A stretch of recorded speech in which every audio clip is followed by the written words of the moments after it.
Hello everyone, and welcome to Unconventional GMs, the channel where we play games with Vig and Vigor. Vigor? Vim and Vigor. We do both here, all of them. We're so fast we can barely get our words out. That's how fast it is. Fast, furious, fun, and tonight we're going to be playing some Alien from Free League. Now, by the time this comes out, there may be an announcement about a second edition of Alien RPG, and we'll have to play that one as well just to see what the differences are. But for now, although I'm Gaz on one half of UGEMs, we do have two halves, and the other is Mr. Guy Milner. How's things going, Guy? It's going very, very well. I'm looking forward to play a game called Alien. The character I'm playing, Senior Sub-Manager Guido Thackeray, would like to point out, though, that there's no actual evidence of aliens in any of the briefing notes, and you'll note they're not mentioned in any of the KPIs that have been shared. So I would just want to be clear that that's the last time we'll hear the word alien in this mission, if that's understood, everyone.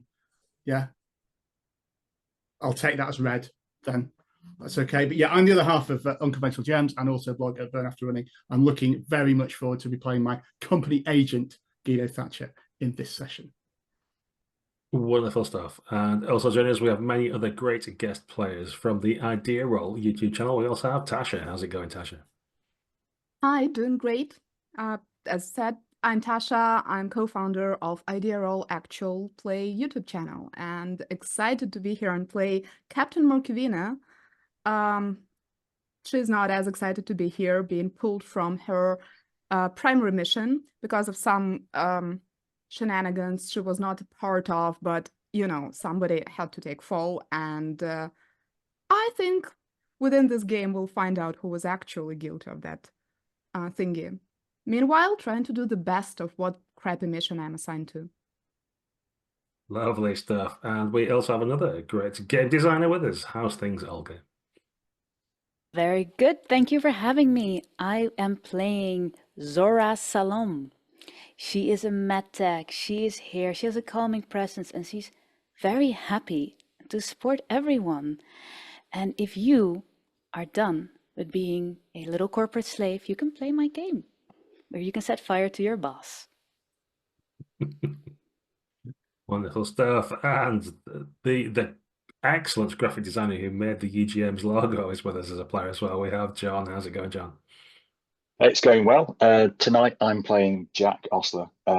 Jack's a roughneck, so I'm guessing he's out on the frontier a lot. Quite a rough and ready type person.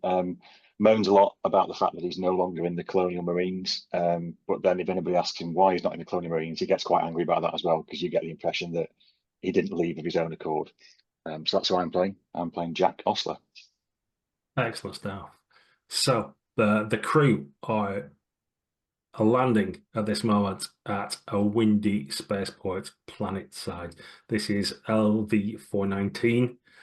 It's an ice moon, about 4,000 kilometers in diameter, 0.2 G, so there's just about enough gravity to kind of keep you grounded, but you might bounce around a lot if you don't take care.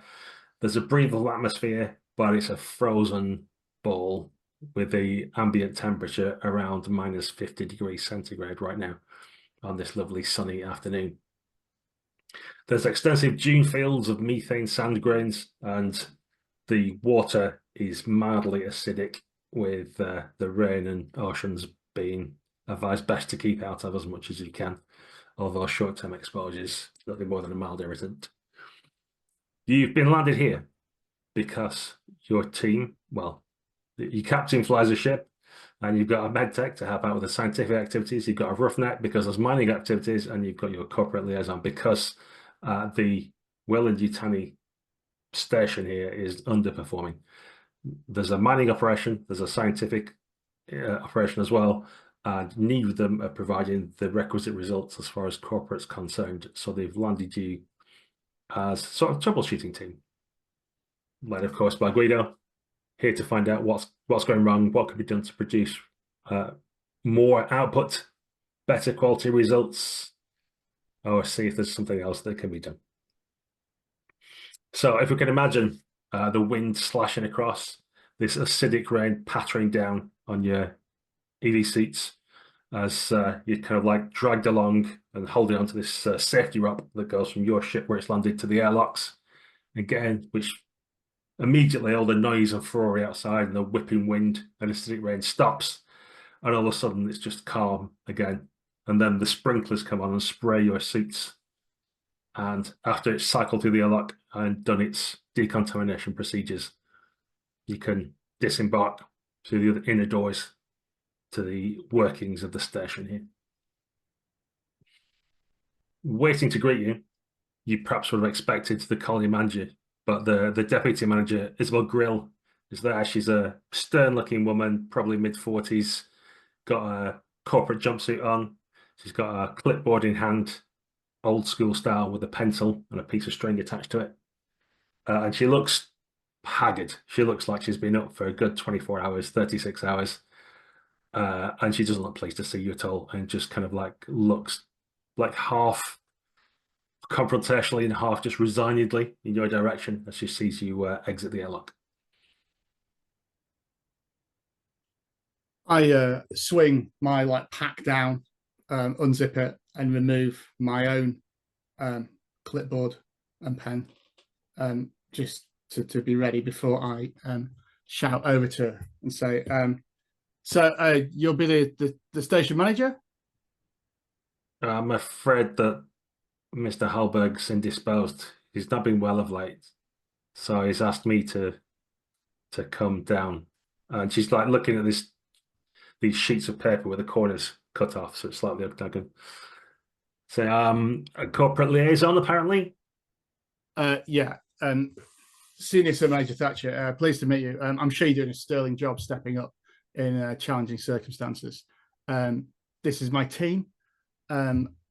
I'm sure we'll be able to help out and work out what the issue is with your annual KPIs, which have been significantly hit. I'm sure it's not you. Nothing's personal. We just want the best for everyone here. So what has been going on in this station, Isabel? We're not getting, and then she starts flipping through papers and going, look, we're just not getting the resources we need. The corruption, the corrosive atmospheres we're working on, there's just degrading equipment that, like rubber seals, don't last 2 minutes down. And then she starts going off with this long list of, you can tell there's probably had this pent up for some time. She's got a massive list of grievances and problems that are nothing to do with her and everybody else's problem. So she starts rifling through.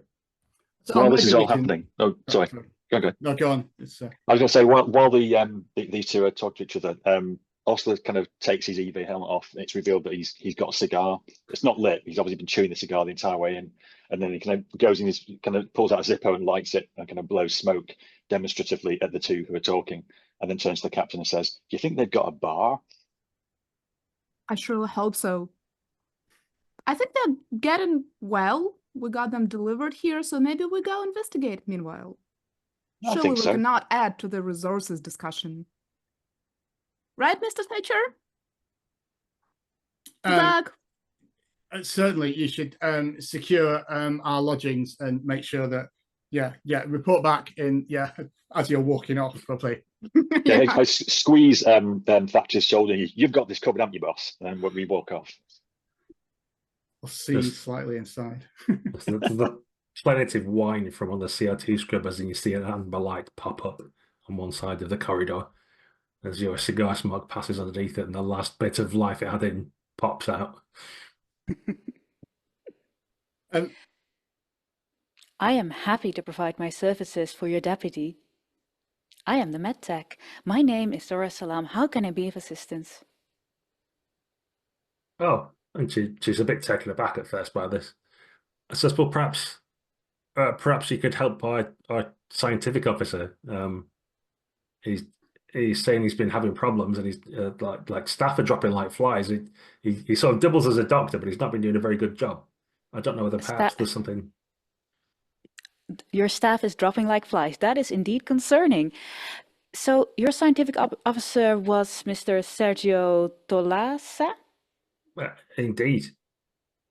Excellent. I'll be more than willing to help him. Please direct me to him. Okay, and she gives you rough directions to get down there. And you can see there's like the typical signs which go med bay this way and that kind of stuff all over the place. Yeah, I'll get the sort of I'll listen to a few of her problems and then say, I mean, all of this you can just give me you'll have prepared a report anyway. That's fine. We can read that. We don't need to go through all of that now. All the things you wouldn't expect to find on a moon. I'm sure the atmosphere has just suddenly become more corrosive. It wasn't like that before you started operations here. So unpredictable. I am a bit concerned about your chief. When you say indisposed, does he require Salome's attentions as well? And she starts to look a little bit evasive. Can you make a manipulation roll for me, please? Oh, yeah. 1 success. One's enough. Yeah, she looks around as some of the people are moving some freight and waits till it's quite clear. And then gets quite close to you and says, look, he's fucked. He's properly, he's going to die. He's a mess. Every time Talassa goes to see him, he ends up worse. I don't know what to do. I'm basically running cover here. Like, if he dies, I'm going to be in charge of this shit. And look, you can see the problems. This is only the half of it. I mean, Weyland's not what a great opportunity for you. Yeah. What a great opportunity for you. I mean, you're doing so well already. Does this seem to be something that might be infectious? I'll sort of say loud enough for Salome to hear as she's walking off. You say he gets worse when he's seen him? Yeah, no, I don't think it's like several people have got it. I think it's something down the mines, I'm sure, like some gas or something maybe. I mean, I've just stayed in the office, so I've been okay, but like he wanted to go down. He's very hands-on. He wanted to go and inspect everything, and now he's just a mess. But he's going to die. Like, you need to get me out of here before that happens, right? People, they'll understand it's not my fault, right? Oh, certainly. You're doing a sterling job stepping up, and I'm sure you'll be the ideal person to take over in the event of any problems here. Let's visit. I mean, could I have a look around the operations? Maybe see what's happening here. I imagine that's where 2 of my operatives have already gone to look what's going on. Maybe check the sort of crew morale and so on. That's probably what they're doing. Yeah, sure. Look, I mean, you know what you're doing. I'm all right to leave you to just like find your own way. Oh, certainly. Yeah, that'd be ideal. Is there a like map or something around or on there? Can I? Well, I've got the files of where it is before. Yeah. You've got full schematics of the. So that'll be fine, Isabel. I'll catch up with you when I need to, but don't worry. As long as we've got the run of the place and can just, you won't even notice we're here.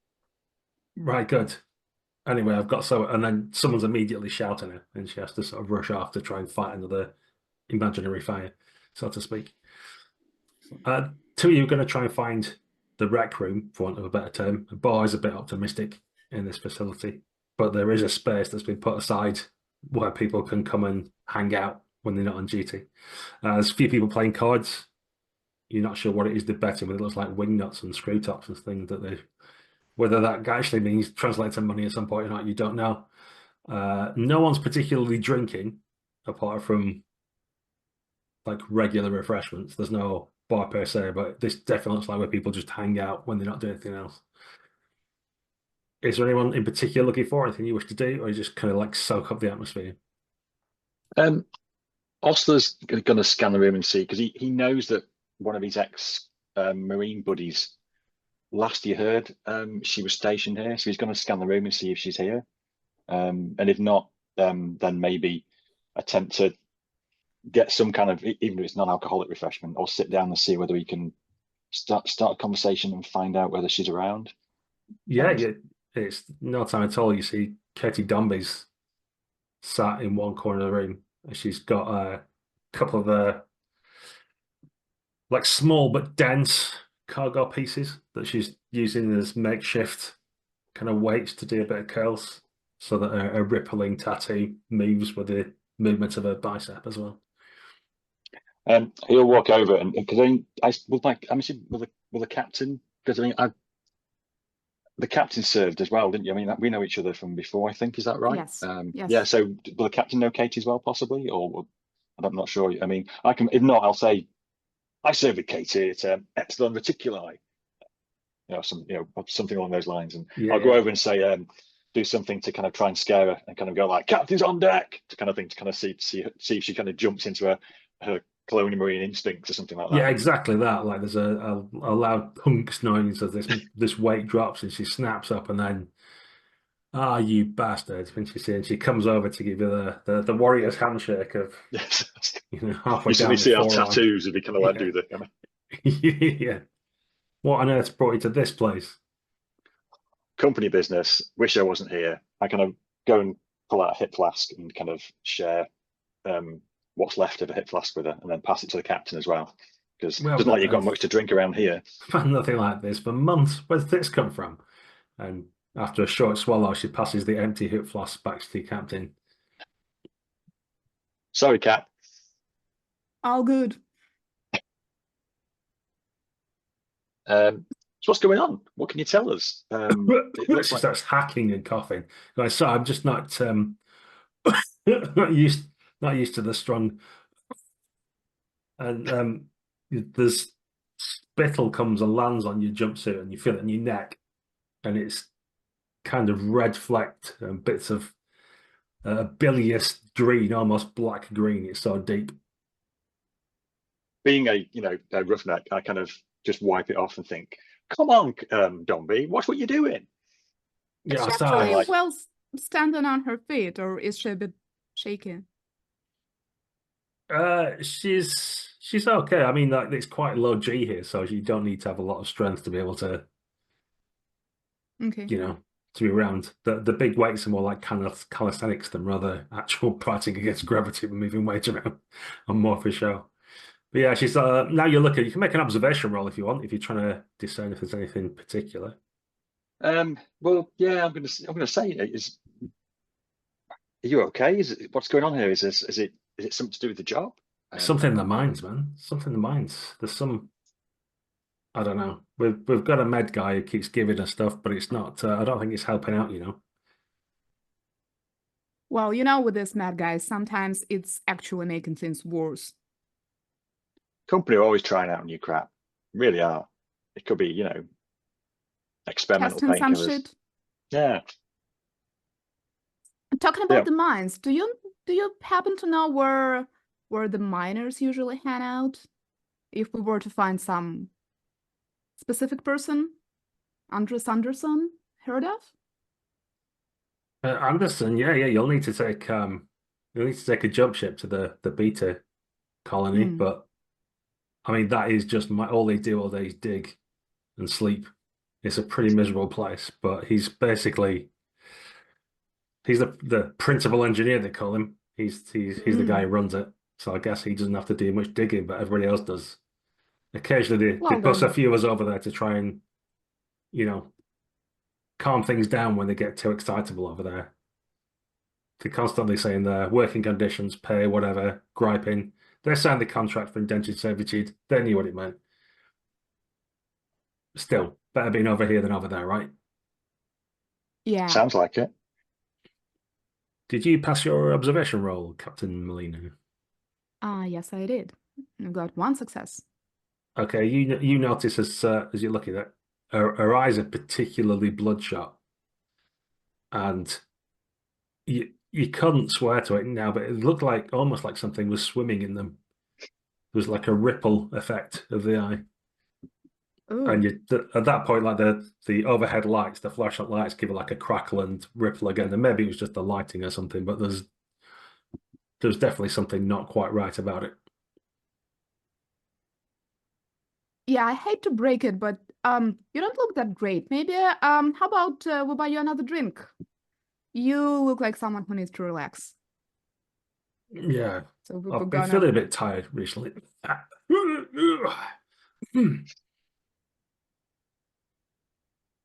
Okay, let's whip across. Olga, what are you doing? Well, I try to get like a general sense of the colony and the people who are working there, and I just want to be like a Samaritan of good deeds from our corporation. I'm here to take care of people for the couple of hours that I'm here. I have vitamin B shots. We're gonna be fine. So I look for the first tired, sad-looking worker on my way, and try to have a conversation with him. Yeah, they're all tired. They're all sad. They are very easy to find. It's a target-rich environment. Hello there, I am Metek Sora Salam, and I am here to assist you. How can I assist you today? But like you could do my job for me. I could do with going back to bed, frankly. Have you got I 8 hours understand. spare?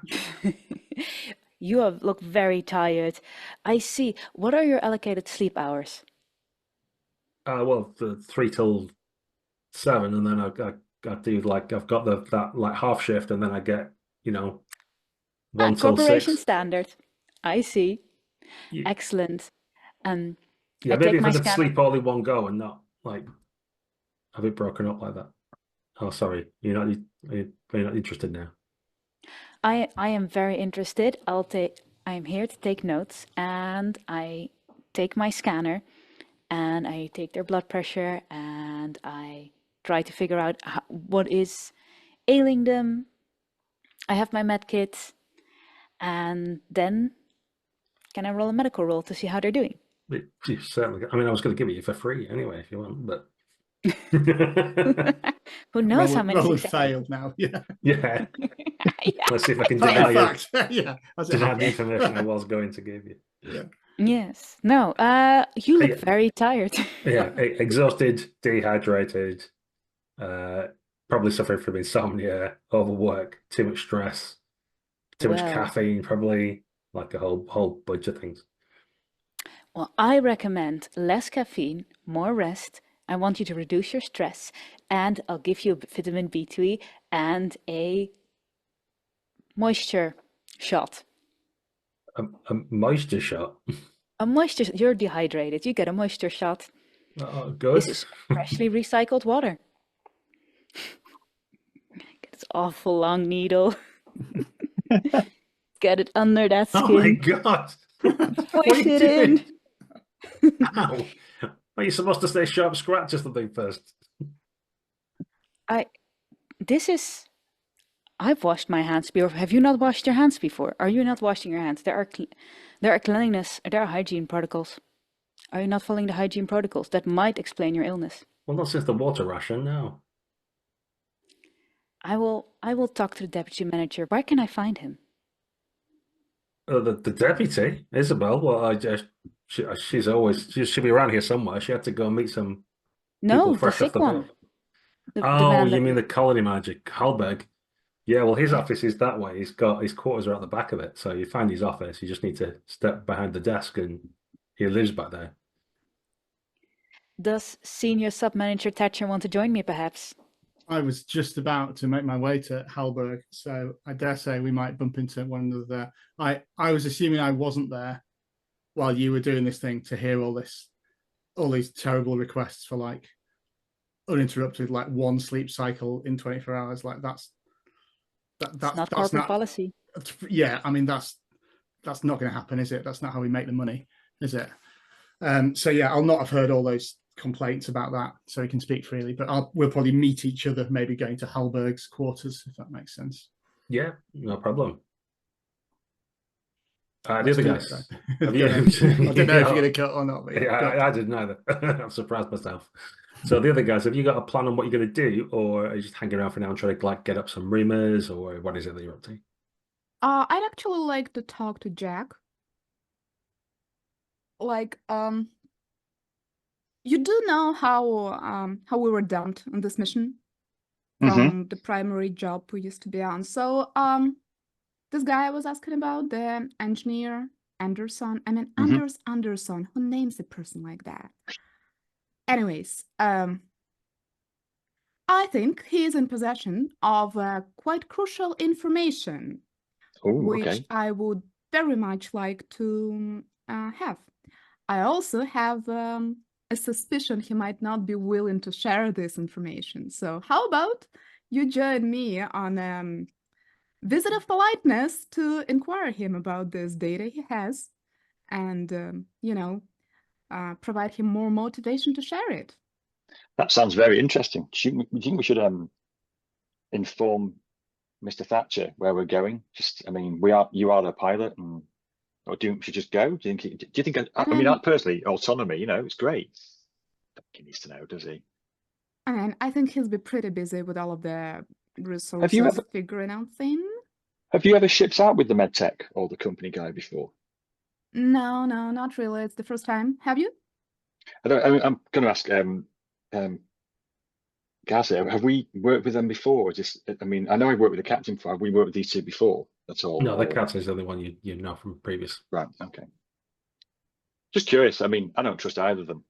They just seem, I don't know, too corporate, Too corporate, yeah. too efficient, I think is what And I'd this say. Thatcher, I mean, he's only looking out for himself. I Yeah. won't be surprised if he's only looking on the ways to get himself promoted and simple people as us demoted. Yeah. It's not like it happened. It didn't happen before with people like him. I'll probably. Do we have some like how do we communicate? Can I drop like a short message that? Yeah, this is the 80s version of the future. What do we do to kind of like just quickly? I have no idea. Is there a pager? I think you've got pages. I think that's how you do it. Yeah. Pager beeps, kind of like scrolls across the message. Pager. Yeah. You've got to get your message pager. into like 24 characters. I like that. Yeah, space pager. Yeah, I probably drop some sort of very short and not very descriptive message about that we're heading towards mines to conduct an inventory of the resources in their possession. Tools. That's perfect for me. Conducting inventory in the potentially very dangerous mines. That's exactly where I expected you to go. So I'll just reply with I don't know, some sort of remember to use listing protocol 6B, Captain. But good idea. Report back. End. Please wear your safety gear. Yeah. Osler just kind of sighs and shakes his head, and the camera pans in as he rubs his eyes with the hand that he wiped the stuff off his hand with, just as it kind of, God's sake. Yeah, it's take care. Regards, Thatcher. Best regards. Best regards. Yeah. Well, actually, what I'm going to say is after you've done that, wiped you with your dirty hand and rubbed your eye, Captain, can you actually take a point of stress as you recall seeing that at a weird eye that his ex-squaddy mate used to have? As you see his filthy fingers rub his eye a little bit. Jack, maybe what was it about the hygiene protocols? I really didn't like the way that friend of yours looked. I'm pretty sure there was something in her eye, maybe some sort of infection or something. So, here's some disinfectant for you. I'll be fine. I had that Martian flu that time. I'll be fine. I've had worse. I'll be fine.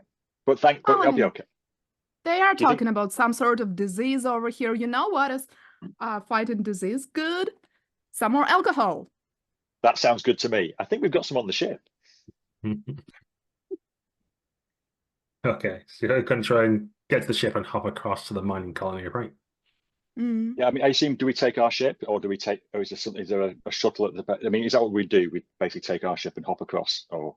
I mean, you could. Typically, there are there's mining shuttles that kind of hop between the two and bring stuff back to the spaceport for upshot to atmosphere again.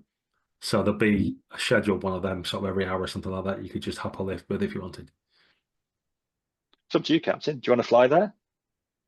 Yeah, sure. Let's take our ship. You know, I'm sure Thatcher won't mind being stranded here while we take our ship to the beta colony. You know how they are with all of their protocols. By the time we'll get there and back, they would not be even through half of their papers. That's true.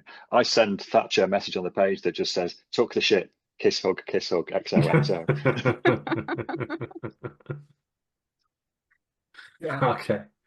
Meanwhile, back at the colony manager's office, there is an officious secretary that tries to like block you away and stuff, but I'm pretty sure we can dispense with how quickly you both make them go away and give you access backstage. So yeah, you can you can open up Halberg's quarters behind his office, and as the air seal hisses and the door slides back, there's quite a pungent smell hits your nostrils. It's quite dark in there. There's a flickering small sort of EV lamp that's going with a sickly green color, and there's just a smell of like sweat and despair. It's yeah, you can almost chew the atmosphere as you sort of head through the door and see his bunk is lit by this one light, and there's a lumpen, misshapen form of Halberg under some blankets. Shout out, Halberg, what the hell's going on, man? And there's a sort of halfway between a grunt and a cough, like a hack and a spit, and something wet impacts on the floor. Mr. Halberg, I am a medtech and I am here to assist you. Could you please tell me what your complaints are? Complaints. Just so hungry. Can't. Are your rations not sufficient? No. I need something warm and juicy. I get close and I lean over the poor man. You can do that.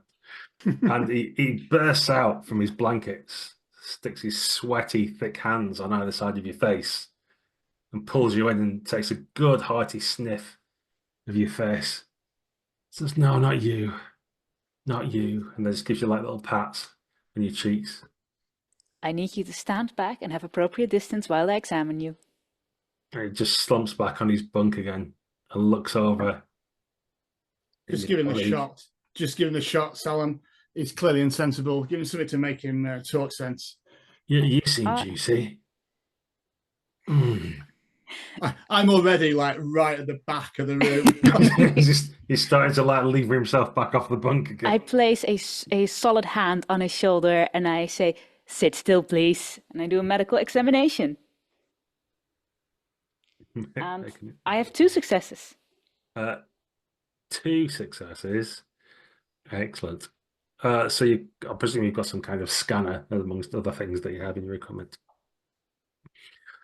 His pulse is high, his blood pressure is high, his adrenaline's high, and starting to peak. In fact, it's going higher. You can see like it's almost like he's been in a hibernation mode or something, and he's coming to life. And you can see him looking over your shoulder. I trank Thatcher, him. And starting to dribble. I fully trank him. Okay, I think you need rest. As you got an extra success, I'll just say that's all part of the same roll. So yeah, you trank him. He calms down a little bit, but he doesn't go down. He just calms down a bit. So you give him a big enough dose that should put him to sleep, and he's just calmed down a bit. So look, and it's a bit of clarity comes up, a bit of lucidity appears. He's like, "Look, no, pulls you in, says, I need to eat something. So hungry." We recommend soup. I'll have some soup sent over to you. No, he whispers so that he hopes Thatcher can't hear. "I need some meat. Some good juicy meat." We will get you the best protein substitute we can find on this base. No substitutes. It doesn't work. Look, you maybe could get a bit of him for me. Not all of him. Something he won't miss. I'll see what I can do to supplement your health. Yeah. I'll feel better. I just need just a little bit. And remember, the company cares about you. Yeah, the company. Yeah. I'll wait here. And he sits and puts his hands on his knees, and then his eyes start to cloud up a little bit. He gets sleepier and ends up leaning sideways and lying back down in his blankets again. Juicy meat. Yeah. He's got a little wistful smile on his face. Senior sub-manager Thatcher. Well, Salam, we'd better be getting along, I think. I don't think there's anything more to learn here, is there? I'm like backing away. I agree. Further into the doorway. What on earth is his condition as we sort of step out? What on earth has happened to him? You're slipping something on the floor on your way out, I looked down, there's a little tinkle of it's like a bell or something, and you realise it's like it may have been a cat once, but now it's mainly just the skin and a collar with a little bell on that you have. Yeah. Do you want to add the point of stress? I'd love to, yes. Jones didn't get out of this one. What on earth? I mean, that's a hygiene violation if ever I've seen one. I agree. This man needs a bath and a good soup. I will have the company increase their soup rations, and I'll even add extra. Now, let's not be too hasty. We did cut the rations last time, twice. We can maybe give him maybe just a little bit of soup so he doesn't want to eat me. But let's not be too hasty. We don't know. Everyone doesn't eat soup, do they? I mean, we only had 7 cases of cannibalism last year, so I think we can even do better this year. Yeah, it was within tolerance, wasn't it? Exactly. Exactly, yeah. So, yeah, I think we can. And when we've sort of backed away out of his room, as if that's happened, I'll sort of pull Salom to me and say, now, look, Doctor, you seem like a good egg. I've read your last performance appraisals. Absolutely spotless, which is more than can be said for the other 2 members of this crew. They've taken the ship. They've taken the ship now, just laws unto themselves. This is why. This is why you need people on the inside, just mercenaries. Anyway, my point is, something's going on this base. We think, I'll pull it close, there might be enemy agents. Somebody's infiltrating it. I thought it might be Holberg, but it's not him. He's too sick to do it. So you need to be really careful. Someone on here is from ICSC, and we need to watch out for them and try and make sure we deal with them. We need to take them back to face justice, and we don't need to be too careful about that. Is that understood, Sam? I can trust you, can't I? Yes, Father. So, yeah, completely. Yes. And not a word to the. We don't know what their backgrounds are. They see things in space. No need to mention it to the other 2 when they get back with my ship. We will not stress our crew members with unnecessary information. That is company policy. Completely. Right. Let's see what else. What now? Let's see what else we can do medically with these people. See how many people are sick. Everyone looks a bit poorly. Maybe we need to do an inventory. I could set up a spreadsheet for this. 17B or 17A? A good question. I think in this case, we'll stick with 17A. We can escalate to 17B if we need to. Excellent choice. Okay, Yeah. and with some hardcore spreadsheeting going on. Easy on the pivot tables. On your 1980s black with green type. Yeah. Slowly cursoring things. You have to manually hand type yourselves. We cut away to the ship. So I'm going to need a piloting roll for me, please, Captain, as the weather conditions are quite swirling and there's not really a suitable spot for your interstellar vehicle to land nicely. We're also drinking. And you've been drinking, of course, and there's a storm. Just a little bit. It's fine. I've got 2 successes and a panic. Oh, lovely. Probably as I continue thinking about that scene in the eye I saw, and thinking of my friend who is sticking his dirty fingers into his eyes. Well, it's good that he was sticking those in his eyes, not mine, and this is the direction of thoughts I'm having while piloting this ship. Hey, so you need to make a panic roll for me. Ooh. I guess I managed to keep my nerves in check for now. Yeah, no problem. You have a wobble and you've landed on some of this. Oh, the ship's cat. Yeah. Save him! I wonder what fate awaits. While we're flying across there, like, you know, in the bumpy atmosphere, has Osler ever heard of this Anders Anderson at all? Yes. Right. Okay. He's a contact of yours. Ah. Okay. Right. Okay. Oh, is he?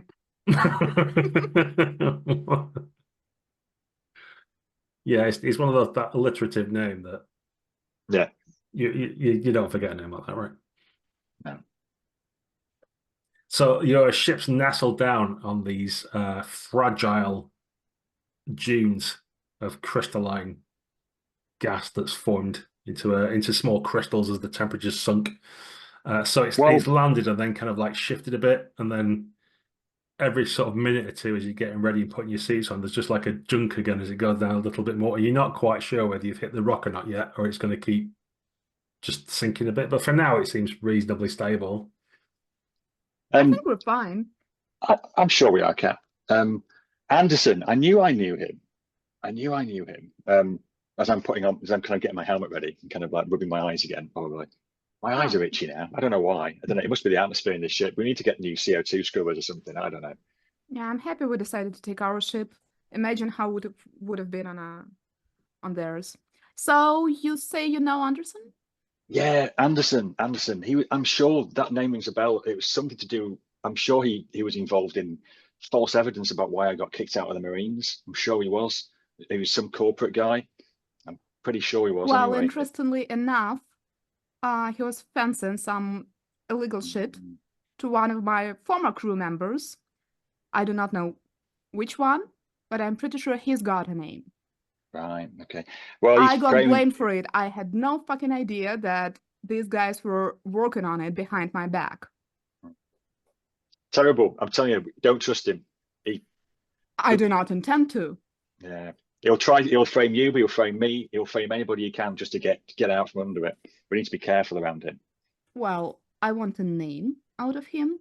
And if he gives me one, he's out of trouble for now. Yeah, absolutely.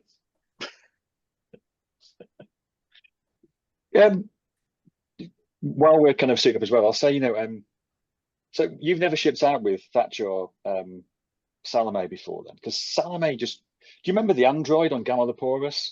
Who was attached to us at that peacekeeping mission with the anarchists? She massively reminds me of, but I don't know. I'm imagining it. It's very, very efficient. I don't know. Maybe I'm just imagining it. Efficient, but the one you mentioned, they didn't do very well. Their performance was somehow, I think, it was one of the experimental ones, was it not? Yeah, that's true. And we ended never up found the head. Shot in tranquilizers around. I'm imagining it. And then we never found the head anyway. Something went wrong, I remember. Anyway, enough of that. Okay. As I put my space, as Oscar's putting on his spacesuit, I'm sure that the cinematic camera noticed him check his pistol as he puts it inside his spacesuit. Non-regulation, obviously. Excellent. And you two zip up with probably the captain going out first and you just behind zipping up. Yeah, exactly that. Excellent. Okay. Meanwhile, back at the ranch, what's happening with our two corporate types? Have you got a plan, or are you? So I think we're going to do some investigation using the power of bureaucracy. So we'll have some we'll agree some metrics for how ill people are, and some indicators of have they been down in the mines, how many times they've been down in the mines, and how senior they are, and we'll try and do.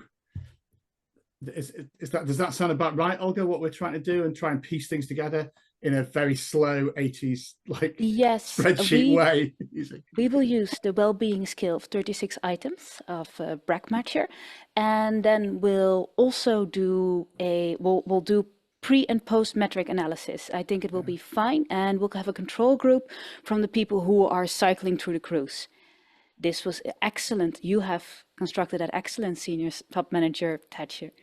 So yeah, well, there's lots of sort of shots of us interviewing people saying, and do you feel fulfilled in your career? Of these exhausted miners. On a scale of 1 to 5, can you indicate how unhappy you are? I am extremely happy, very happy, pretty happy, still pretty okay, slightly less happy. I'll just put pretty happy. Yeah.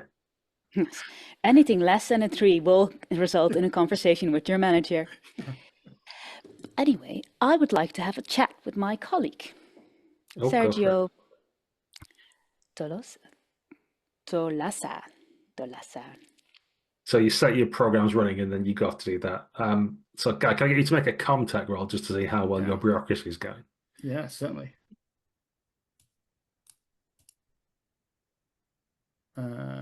Yeah, pretty well. 2 successes. No panic either. Yeah. Actually quite calming doing the spreadsheets. Yeah, it's back to your safe space. Data's sorting me out, yeah. The main thing you notice for one success is that it doesn't seem to necessarily people who've been mining. It's happening to a variety of people. There's a above average number of people.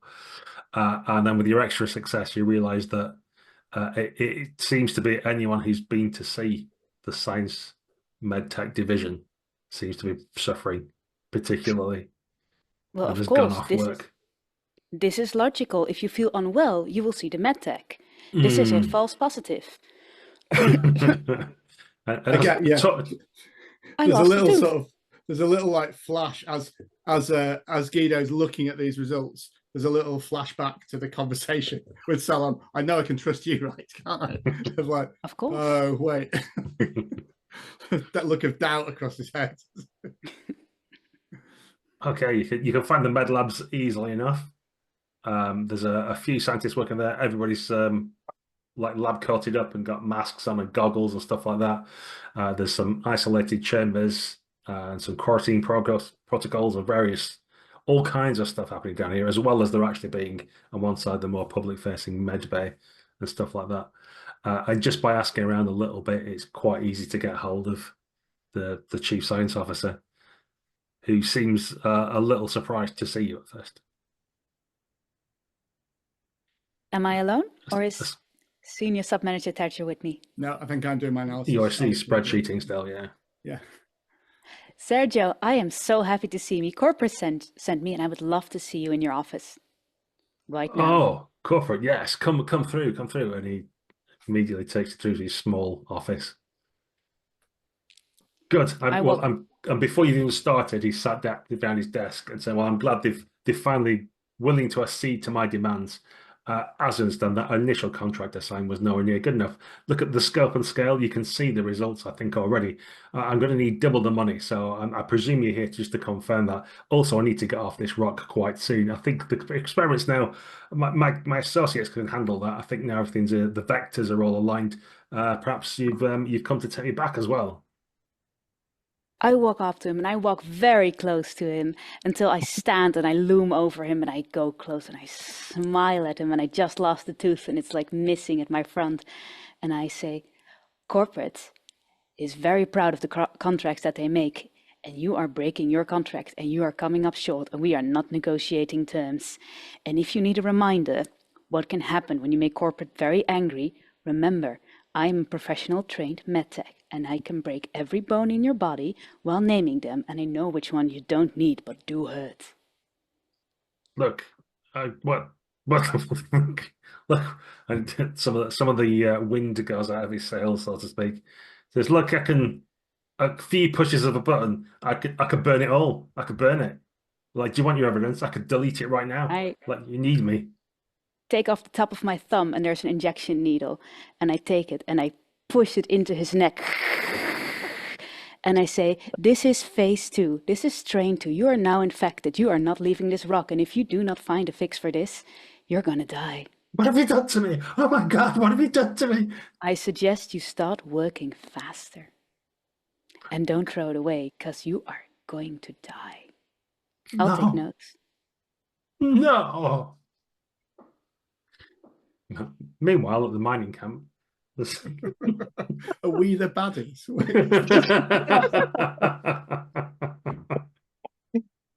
Oh dear. You've been cycled through and welcomed into the mining facility. If you thought that the main spaceport base was depressing, that's a land of milk and honey and joy compared to where you are now. The CO2 scrubbers are all blinking amber already as soon as you get in there. There's a couple of synthetics around. It looks like they've tried to use those for some of the mining, but you can see they've corroded, and there's just a horrific look of like molten skin, basically, with a suppurating white milky liquid coming out of it, and their eyes look like boiled eggs, just this gelatinous stuff. And you've got a lot of minor techs and others around. people are a bit confused about why you're here, but no one seems to actually care. And there's just like a lot of hustle and bustle, and a lot of like angry looking, depressed, irritated, and ill people.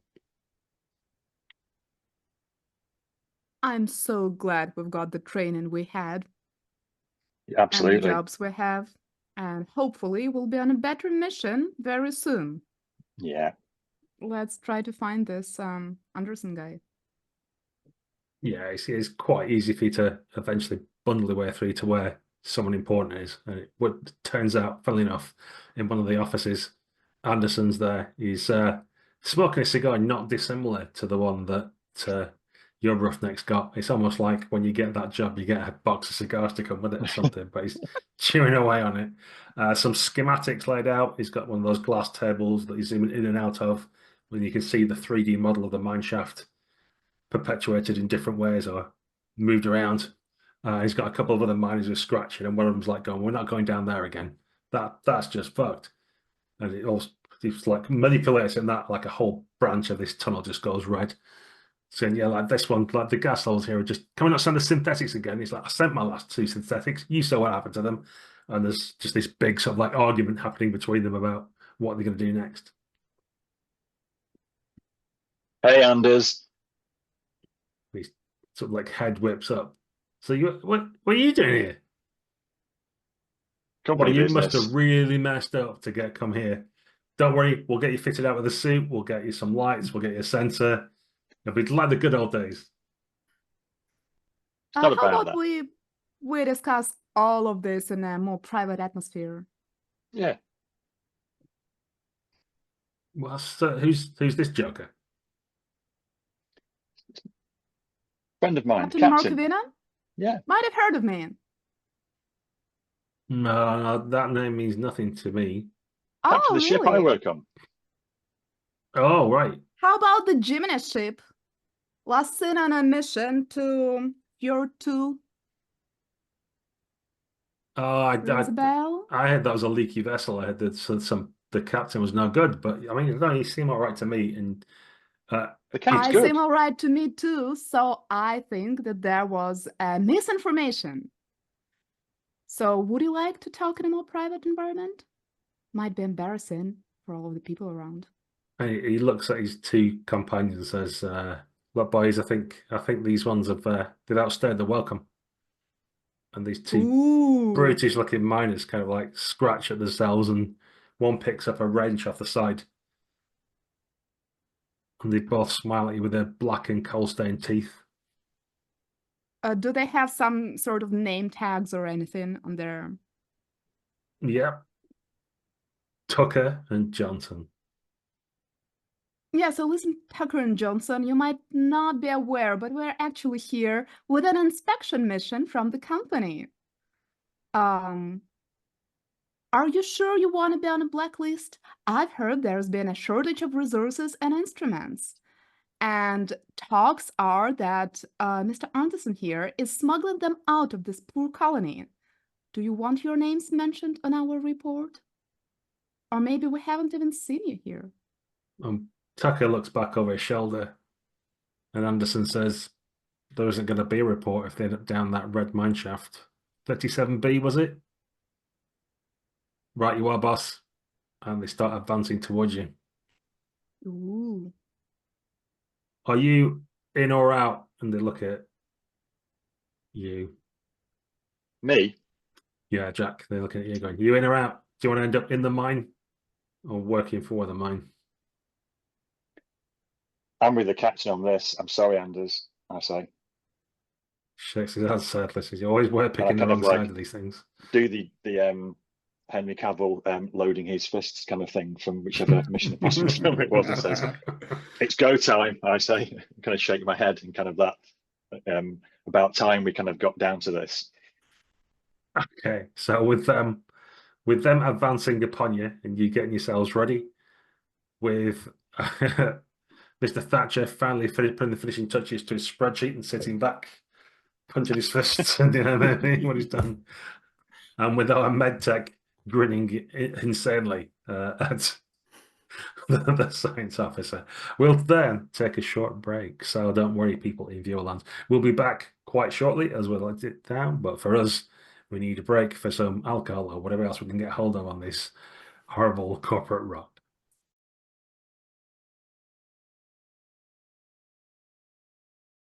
Hello, everyone. Welcome back. We're playing Alien First Edition, in case the second edition has quickly come out while we've had a break. Maybe we'll play that as well. Or future editions, who knows? Or any other one. Who long knows? this is. God All knows those we'll get this sixth edited. edition Alien fans like, oh, the rules have really moved on since first edition. Yeah. Look forward for the edition wars. Yeah. So, in the first part of this, our corporate troubleshooting team had landed on an icy ball, known for its mining and scientific activities, which weren't going to plan. They found that people are falling ill. There's one or two people from the past perhaps showing up. Some spreadsheets have been made, and all is not well, and things are about to suddenly get a whole lot worse.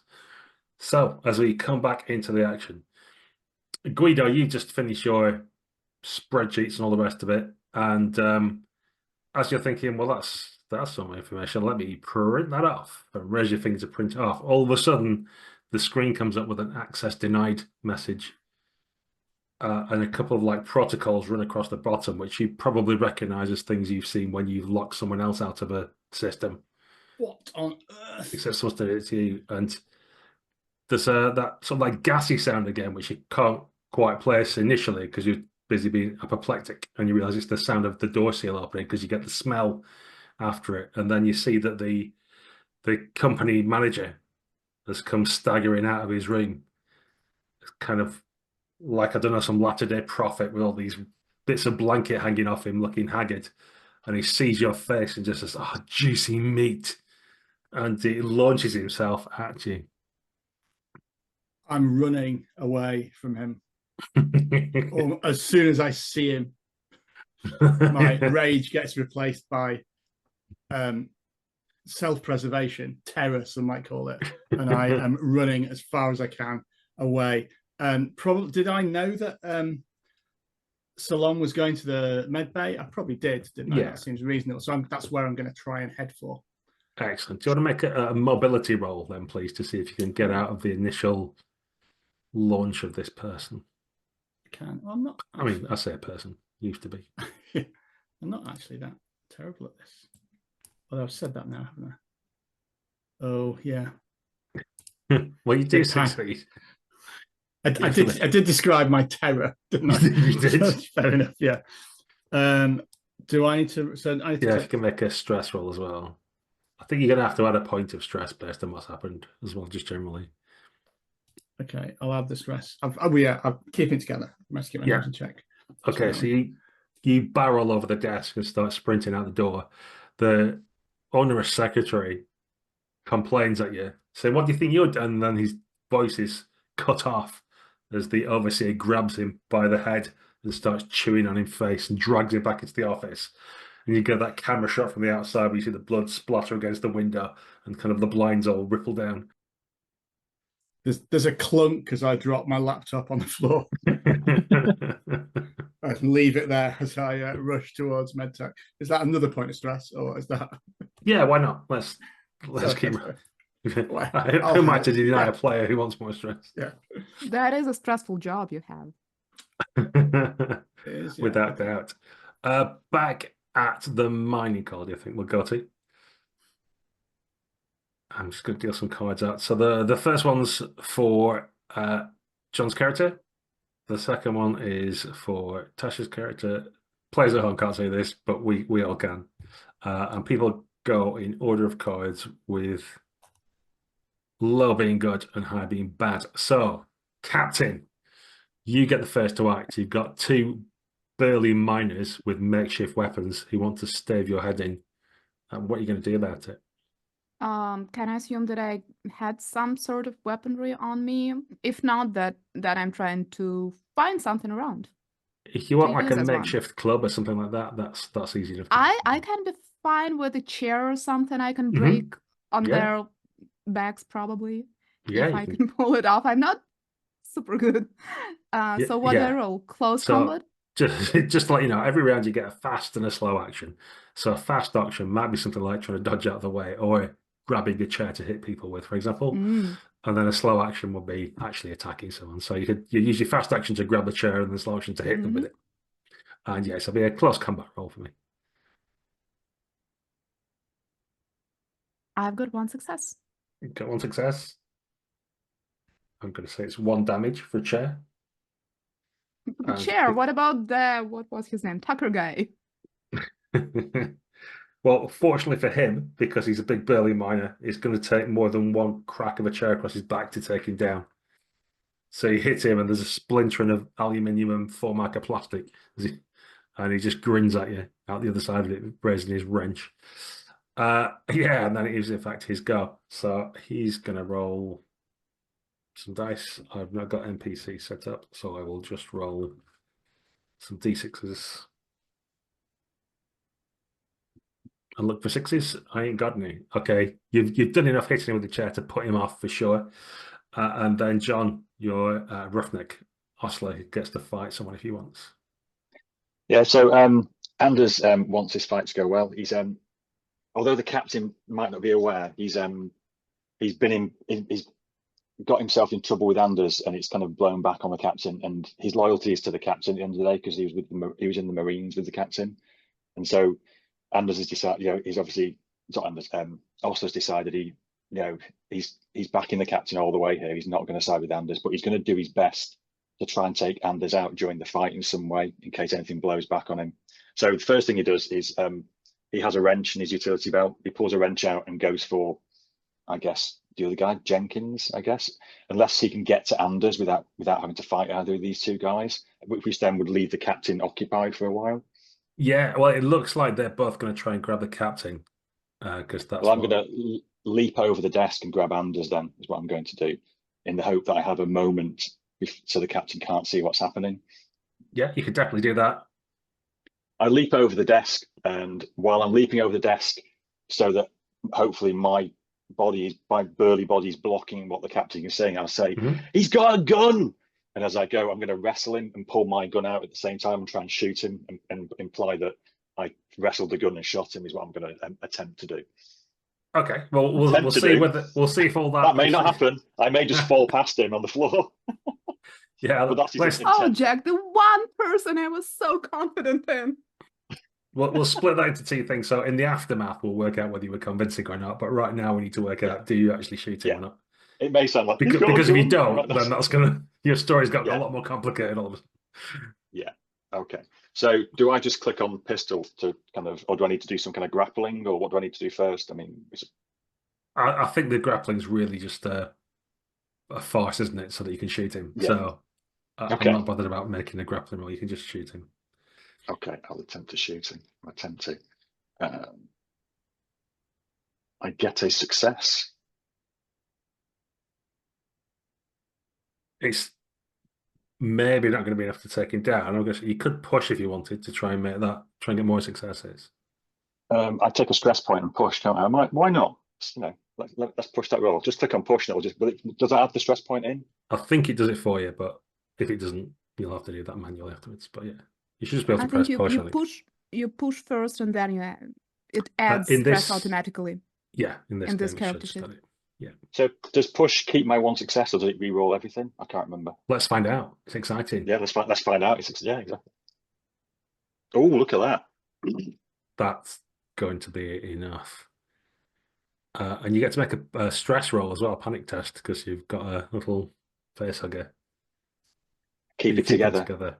Okay. Yeah. So where'd you shoot him? What happens? I'm going to shoot. I'm going to leap over the table, hopefully kind of fall on top of him, and then try and shoot him in the face, hopefully, or somewhere in a critical area. I know that there's more to it than that, but I'm going to try and shoot him somewhere. Being a Marine, try and shoot somewhere that will take him out. Hopefully, yeah. You shoot him in the neck and sever his spine, and he dies instantly. And there's a lot of blood. As you shout, he's got a gun! So another splatter of blood across another office window for people outside to see. And all the miners take a point of stress. And well, Yes, what I'll do is nip back to the medtech bay, if you're all right with that, just to leave that a little bit suspenseful. So we've got Guido's running through the corridors, pushing people out of the way in blind panic. Olga, what is your Salome up to? So this guy, the scientist, seems to be like he's having a meltdown once he's done this, like not a physical one, a mental one, like he doesn't know what to do with himself. I am having I walked out of his office, I backed up all the files, and I'm having a pep talk to all the other scientists telling how much Corporation loves them. We're going to increase some of the resources they asked for, the ones we got last month. We're going to bring them back. That's what we always do to make them happy when we come. And yeah, I'm there. I'm telling them the company is there for them and they're doing good work and exciting new developments are happening and we are waiting anxiously for their results. This sounds like some kind of leadership test or something. I can roll empathy or manipulation. Manipulation is going to be, yeah. Well, actually, sorry, I've changed my mind. I'm fickle like that. It's going to be a command roll because you're trying to lead people. That's what it's going to come down to this game. I have one sad success, but it's enough, I think. A sad success is a success, nevertheless. Okay, that people don't seem massively enthused by your cheerful expression and all the rest of it. But the talk of more resources, there's a hubbub goes around and oh, resources. And it's at that point that behind you, through the plexiglass window again, you see the chief science officer comes running against you. Just Talassa slams himself against the plexiglass, staring out, babbling incoherently. And then his eyes just explode out onto the glass. And there's something swimming through the viscera and blood down the window. And the excitement of the extra resources is perhaps overshadowed slightly by that. So most of the people start running, but one or two are kind of like, they kind of look at each other, these couple of guys, and go, who's in charge now? Well, I am a medtech and I'm qualified to lead this operation. Isn't this fascinating? I think we can harness this. Now round up your colleagues, round them up. Ladies, gentlemen, get back to your seats and get back on the benches. But I'm your second in command, right? No, wait, I'm second in command. I was next and he promised me promotion. The first one who rounds up their colleagues gets to be second in command. I love initiative and leadership. Laptops and vases with small flowers go flying as they start pushing each other out of the way to try and get there. Okay, Guido, you've got to medtech. And just as you're getting through the door, like heaving, wheezing, burning your lungs out, like loads of people, scientists, people in coats and stuff, and masks up pushing past you. So you bounced around like a ball in a pinball machine until eventually there's just a couple of guys at the back. And like one grabs you and goes, no, you're not one of us. And it's kind of like half pushes you back inside the medtech building and chases after the colleagues. I rush past them to try and get to Salom, and then shouting like, Halberg, he's completely lost it. He's eating his secretary. He's eating his secretary? Fascinating. Would you say it was very sudden or was it like rather like slow? I didn't stick around to find out. Well, that's disappointing. I'll write it all in the report. Excellent. In triplicate, excellent. It's fine. Don't worry about the evidence. Okay, I've got the forms ready. Right, what excellent. we're going to do? This place isn't safe. Whereas we need to get the ship. Where's the ship? Oh, they took it, didn't they? Well, about the ship, I do need to put you on a medical screening. Please give me your hand.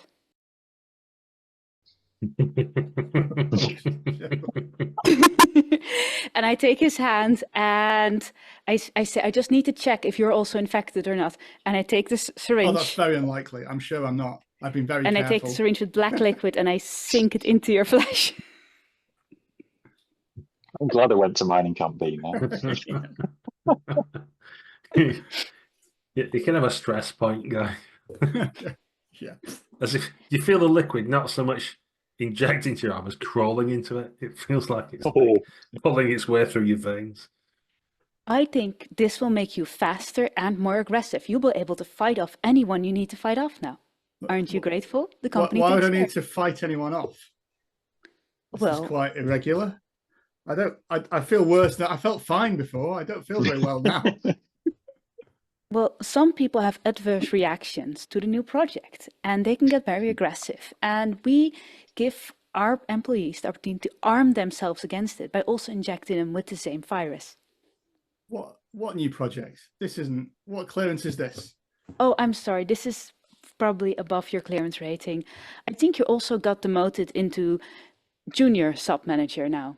What? That's outrageous. Absolutely. That winds me up more than anything. I don't mind being injected with stuff. It's like, what? Yeah. Sounds like a point of stress again. Another stress point. But if you perform well on this task, I will. Senior sub-manager, Tasha, how can I help you today? You've just injected me with some black thing. How am I feeling now, guys? Is this like... I have no memory of you this. You are starting to feel more aggressive and angry, actually. Outraged about it all. Would you like an examination? Certainly not, Sona. I want you to stay away from it and get sorted. We'll clear this thing up. Let's get the ship back now and work out what's happening. Let's just make this area secure as well. You know how to do that, don't you? Why was everyone running away as I stand in front of this? I have no memory of this. Plexiglass screen with blood dripping down it. Is it something to do with this? I have no memory of this. Salam, are you are all your systems in order? I will run a diagnostic check. Thank you for your interest. I think so. Yeah. I'll go around those two people. Be like, right, who's in charge here? You hear a padding behind you. You see that Tasha has come out of the office, but sort of bent over backwards in a crab position, with the joints bent the wrong way.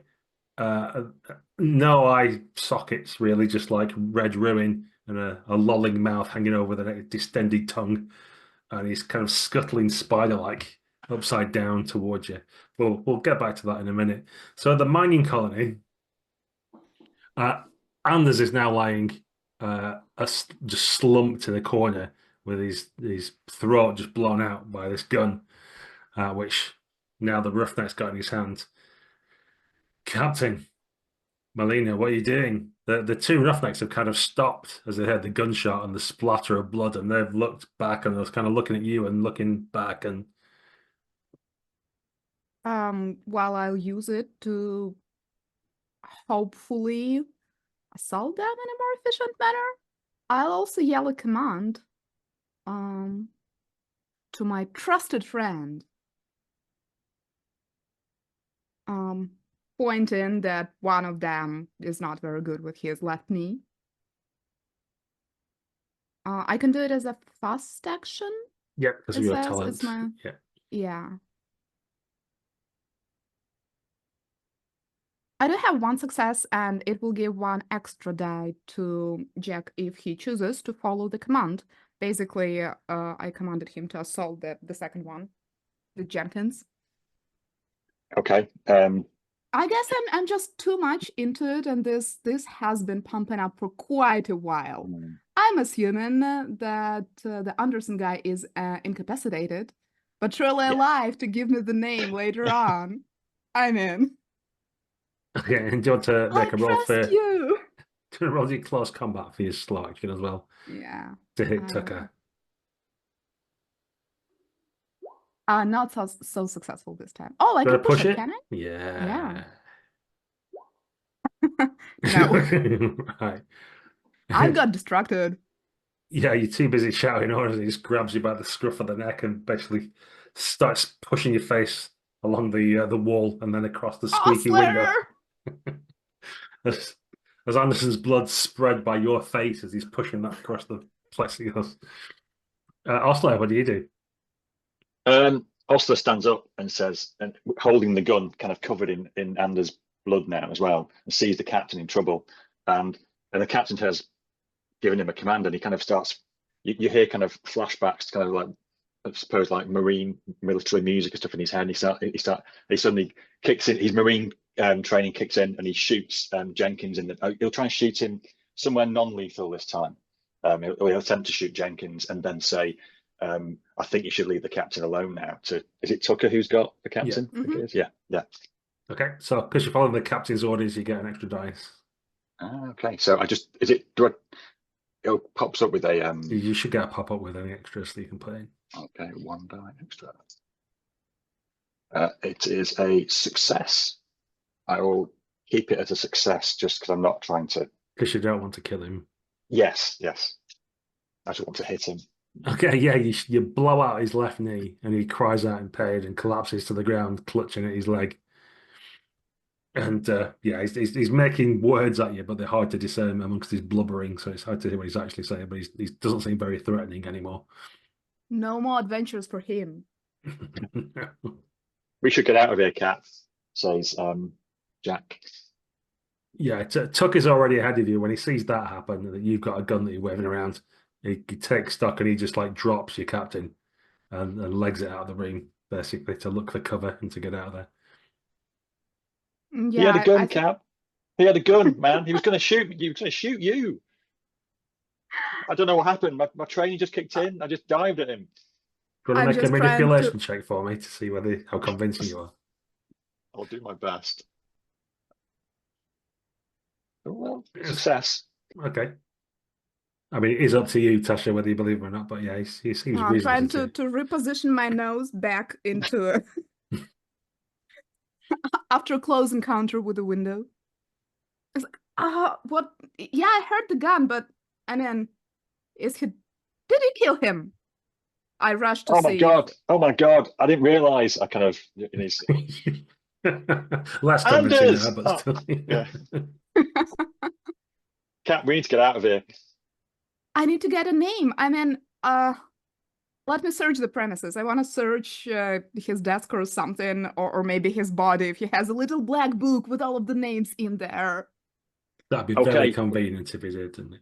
Okay, so it's up to you. If you want to like search for physical evidence, you can make an observation roll, or if you want to like try and get something out of his computers, you can make a contact roll. Which one do you fancy? You're probably not going to have like a massive amount of time to do both, so you want to pick an angle, really. Observation.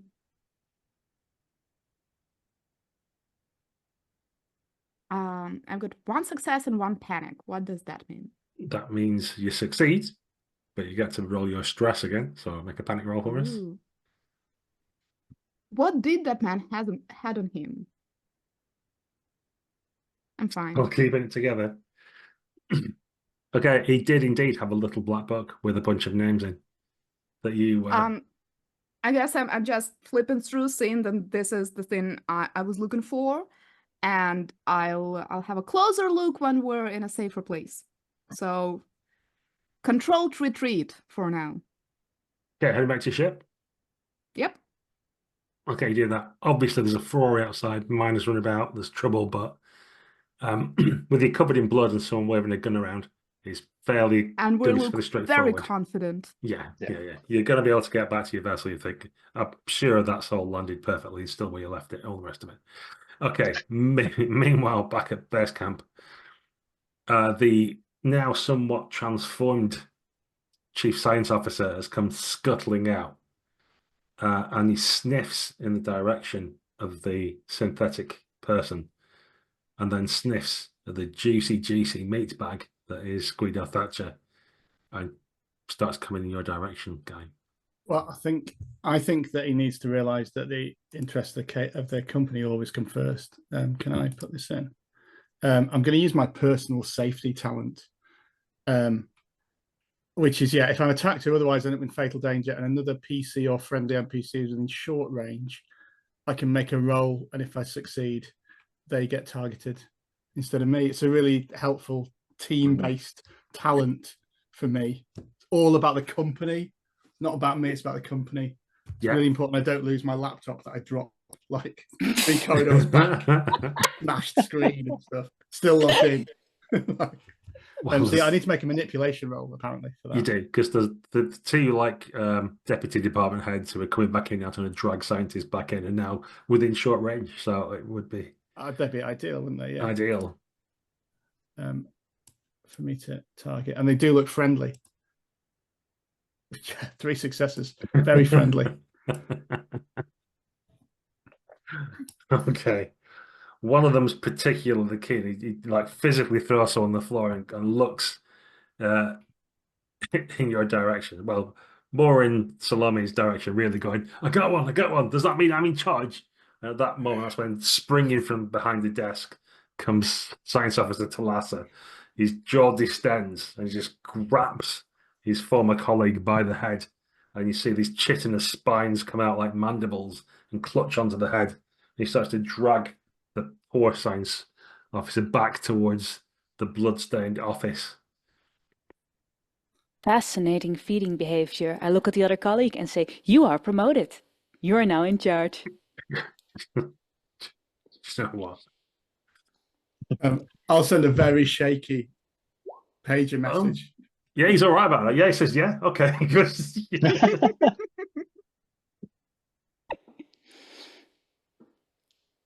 So yeah, I'm going to send a very shaky pager message full of like random letters and things.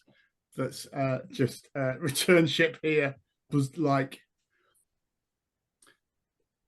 serious concerns. I answer Regards, with a Thatcher. plus. Yeah.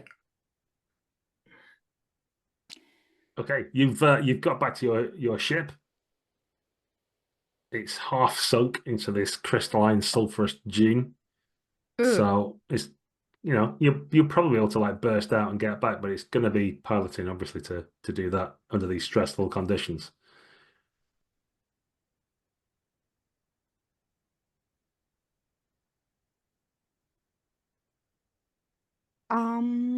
Well, I was probably disturbed by this broken nose of mine. I'm gonna push it. Probably just do about Yeah, Jack. that's better. There we go.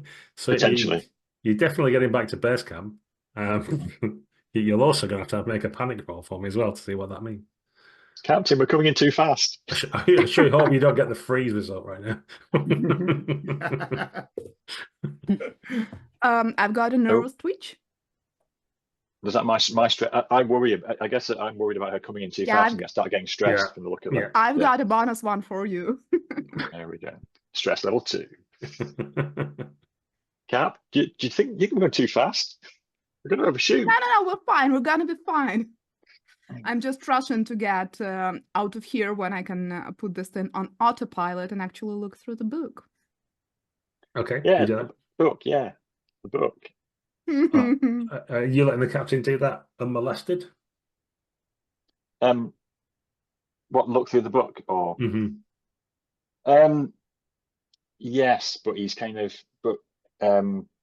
he's watching her reaction and kind of nervously kind of toying with the pistol he's got and kind of pacing around in the cockpit. Okay, so it becomes apparent to you as you look through the book that your loyal friend, one of the crew, the only one that you could trust all this time, Osler, is in fact the one that's been shifting goods out of your ship and the one that got you. And you, in the kind of like reflection of the plexiglass of the cockpit, you can see him behind you, like toying with his pistol, like cinematically, just kind of like. So while I'm you sorry, have Captain. He says, "I'm sorry, Captain. You shouldn't have read that." Can I roll for sanity or something? Like, well, I think you definitely take another point of stress about this news because. And yeah, make a panic roll for us. If seeing you're asking for it, I'm happy. This does seem like a moment of. We'll say the autopilot's been engaged just for safety's sake. I was about to say I should get another stress. I'm going to get this. Yeah. Feed yourself stress. I'm happy with that. So, yeah, how we're going to interpret this seat cover result? It feels like you're going to like just try and get away from the situation or something like that, or. Yeah. So, the ship is on autopilot. Going back to wherever we came from. I'm looking through the book. I go all pale, which is probably even more visible with all of that blood coming out of my nose. I'm looking up at you and saying like, Jack, you were the only man I trusted all that time. How? And I'm just standing up and slowly going back to my room. And I'm mumbling something like, how could you? How could I? How could I believe you? It's terrible. Okay. And I think I take an extra point of stress for the fact that I feel like I've betrayed my friend as well there. And there's a lightning flash on the cockpit, and the actinic light just kind of flashes kind of at him, and then he looks down at the pistol and kind of like looks around at where she's going. And I think you can see he's torn about what he's going to do next now. But you're not sad because you betrayed. You're sad because you got caught. Well, we'll find out. We'll find out. There's nobody else on that ship, though. Is there? Devil in your ear. No one need know. Yeah. Does he also pilot land the ship, or do I need a pilot? Is my question from my character's point of view. Yeah, that is a question for your character's point of view. Yeah, I'm kind of thinking. I need the pilot. That's what was my understanding too. It will get us there, but to land, you need me. And these conditions.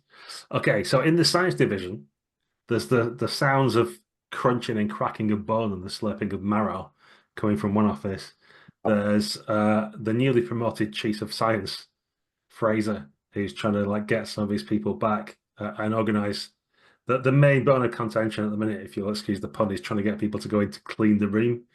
And I was like, are you kidding? There's no way I'm going. There's another crack of bone and slurping sounds. It's like, well, what are we going to do about it? So I need to get it into containment. Well, who's going to do that then? Well, someone needs to be bait. And they're all kind of like arguing amongst each other. And then eventually, like, they also like realize they have to talk to Salome and kind of look at you again and say, well, what do we do? Like, we need to secure it, but like, how are we going to get out of there? I suggest you use the black containment protocol. You've all recently been cleared for that. It requires 2 people to be bait. And as a good leader, Senior Sub-Manager Guido Thatcher will give a leading example to this. Wait, what's that? I'm like trying to. I don't know that protocol. It hasn't cleared my department yet. You hear a notable clearance ding coming from your com. Don't worry, I've cleared it for you.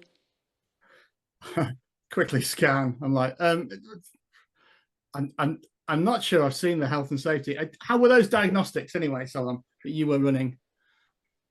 I have no active memory on that. Right. I do, however, have an active memory on Protocol Black, so let's run Protocol Black. It looks like you've got it under control here. I'm going to go back and see the ship. And as again, a senior sub-manager, I put my hand on your shoulder and try to keep you there. Excellent. We roll opposite strength rolls or something. Yeah. Yeah, I think there'll be a mobility roll for the senior sub-manager to try and get out of the way, and probably a body-based roll for you to try and grab hold of him. Keep trying to remember what the different skills are called in every different Free League game I play. Yes. I have strength and close combat. Those are the 2 most that sounds good to me. What's the use of stress? It's meant to make it easier for me, isn't it? I try to hold on to you, but my fingers kind of twitch like a spider, and there's a firm grip on 2 fingers, but the other ones are just kind of not like. It's not really holding on. You kind of just can out. I'm running down the corridor to where the ship came. If I can see my laptop on the way and pick it up, I will do. But this will be reflected in your performance review this quarter. I yell after you. Slight pause, but carries on. Yeah, there's probably a moment where you see it being kicked about by other people running around. It's like gets bounced around a few times. You have to scurry around to grab it. But you can do that. The rest of the station's obviously in uproar by now. Like all the rumors have come out. There's alarms being sounded. There's the emergency ships have started to be fired up. People like having fist fights over who gets seats. Any resources that were being kept on lockdown for now or rationed are now being plundered. So you're in the middle of a full-on riot as you try and make your way back to the dock to get to your ship. Talking of which, in the ship, what's occurring? I'm stood outside the captain's quarters saying, Cap, we can talk about this. Come out. I can make it up to you. I feel so bad about this. You feel bad about this. I push the think of it this button and the way. door slides. Think You think feel about bad it. about this. We don't need to cut Anderson anymore. We can still make money out of this, and I can pay you back for all of this. I've lost my sheep. I've lost my job. I've lost my reputation. I did not earn anything on that, so you didn't think to cut me in the first place. And you were the last person I honestly trusted to. Can we talk? Let's hash it out after the mission. The mission, this ice rock. Or we could just go.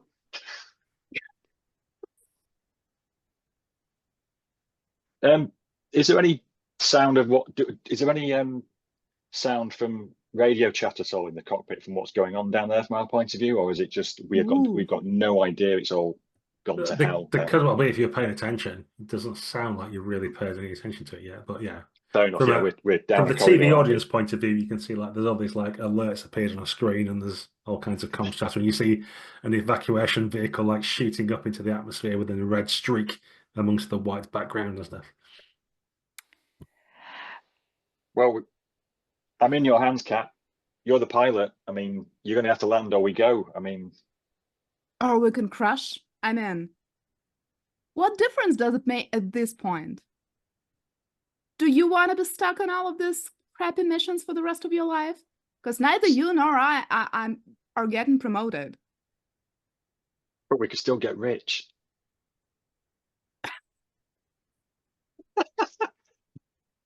Jack knows he doesn't have many cards, well, any cards to play now, really, at all. So he's kind of throwing himself on the captain's mercy a bit, really, because he does have loyalty to the captain, and I kind of feel like he feels bad about it, but he also needs a pilot. Can I roll some sort of insight or something? You can make an observation check, I guess, unless you've got a better suggestion for me. We're quite limited on skills, so I don't think there's going to be much better than that. I've got 3 successes and a panic, and I'm trying to actually read Osler and sort of look at him with new eyes with all of the information I have now and re-evaluate the situation we're in.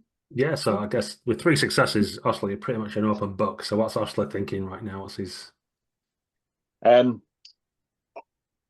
Osler doesn't want to harm the captain, I would say, as a character. He's, from my point of view, he wants to prove his worth, but he didn't want to be found out, and he was hoping that he could come here and make some money to kind of like a get rich quick, something like that. And so I kind of like to think that you can see that you kind of think that Osler doesn't look like he's going to shoot you in the back, but it all depends on what you decide to do with Osler as well, I think. I'm more interested if Osler is just interested to survive by any means, or if he's genuinely trying to make it up for the sake of the friendship we used to have. The way I'm playing the character, I think he genuinely does still feel loyalty there to you as a friend, and he's clearly broken this friendship and doesn't know whether he can ever properly repair it. But you can see that he's probably, whether he succeeds or not, who knows, but he probably might like to give it a try. I very much do. I am a trusting person, but I also rolled 1 panic, so at the moment we may still crash. How I react. Yeah, let's make the panic roll.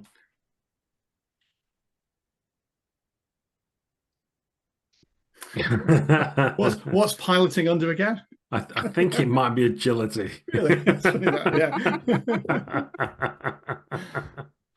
So as you're deciding what to do, go on. Sorry. Oh, okay, sorry. I was going to say we just had quite a bit of a scene there. I want to give a little bit of spotlight back to the other guys. So, Salome, is there anything? It sounds like you're just basically taking control of the science operation here, but are you doing anything about Thatcher, who's going to running off, or? Well, evacuations are not good with the strain and we're trying to keep contained. So I would like to shut down evacuations. Sure, yeah. Can you make a contact roll for me, please? Just to, I'm going to give you +2 dice because you've got corporate authority as well, which will give you a bonus to try and do that. That's 2 successes. Nice. Okay, so we can cut to Guido then, as he's managed to get his way onto one of the shuttles, elbowing some other officious person out of the way, and sat down. And you've all got strapped in, and you're all looking around with that, like sweating a bit but nervous. Like, oh, we got on the ship. It was us, and then someone hits the go button, and nothing happens. It's just like a click, click, click, and then everybody starts to get pinged that there's been a base lockdown. Can I try and hack that and get? I think a base lockdown is probably a good idea, but get my thing to release. You can have a go for on sure. This smashed screen laptop that I'm like, yeah, that's been kicked up and down the stairs. Pull an Ethernet cable out and put it in. Yeah. Start doing it. It's like 80s cyberpunk hacking. I'm gonna say you'll definitely need to, well, basically need to beat the successes that Olga got. Right. So Comtech is it from that? Brilliant.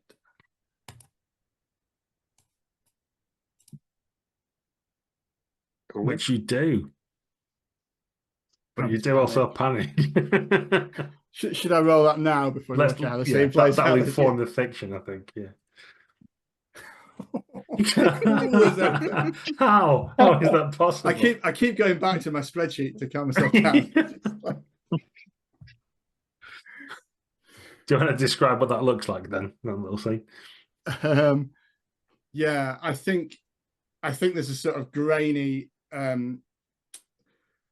bright green. It's probably like a green screen map with the outline of the station in black with the evac tubes like done, and I managed to like separate them and set up its own little network in this evac tube.